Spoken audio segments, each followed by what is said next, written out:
Swak din sa mainit na panahon ngayong tag-init at usap-usapan ngayon sa social media ang Almoltis Chicken Inasal.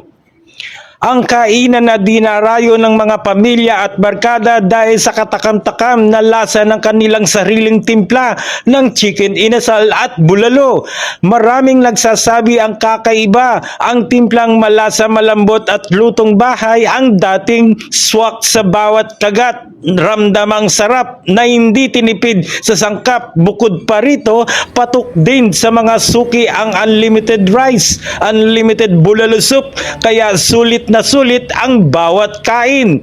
Kaya kung ikaw ay naghahanap ng masarap abot kayang kainan na pangpamilya, subukan at tikman na rin ang Almoltis Inasal, ang inasal na trending ngayong 2026. Bachan, ano po masasabi mo na kung bakit po kayo nagkaroon ng negosyo na patok sa bayan? Ayan po, ay kikwento ko lang po yung naging umpisa nito. Kaya po ito naging Almoltis Chicken Inasal dahil po may team po ako ng Almoltis team ang nadumayo sa Morong, junior MPBL sa Morong. Ngayon nakita ko yung kinakain na namin na murang pastel. Mura lang po, 35, busog ka na. So sabi ko, bakit hindi magkaroon sa atin ng pastel? Ngayon, pinumpisan ko namin tunay po. Nang pagdating namin, sabi ko sa asawa ko, paggawa tayo ng Almoltis pastel. Ngayon, habang ginagawa tong building na to, nakakain naman kami sa inasal. Ngayon, natikman ko rin yung inasal. Sabi ko, bakit hindi namin ganang gawin natin? Almoltis Chicken Inasal. Ayun po, nung natapos ko ito, hindi na po pastel. Almoltis Chicken Inasal, may kasama na pong pastel at halos sinamahan na namin ng iba't ibang putahe. Mayroon tayong ganito, yung sisig, mayroong tawag dito, chicken buffalo, at ito yung special inasal, at mayroon dito tayong yempo.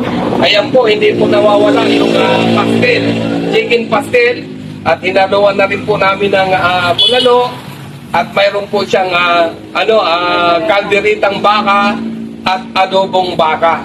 At mayroon na rin po tayo ng pang-almusal, chowpan. At higit lalo lahat, mayroon po tayong buko chick, then mango chick.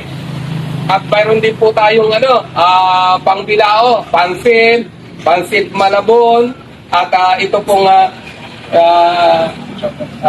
spaghetti at saka lumpia. Kaya po, pag pumunta po kayo dito, marami po kayong ma-order. Maaari niyo po makikita yung mga susunod na darating pang mga customer at saan po ba ito makikita?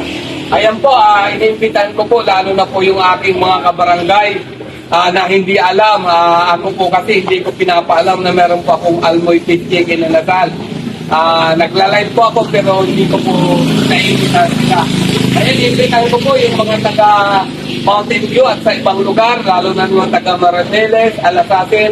Puntahan niyo po yung Chicken Inasal at sigurado pong masisiyahan po kayo sa lasa nito at siguradong babalik-balikan nyo. Dito lang po ito sa St. Jude Jericho.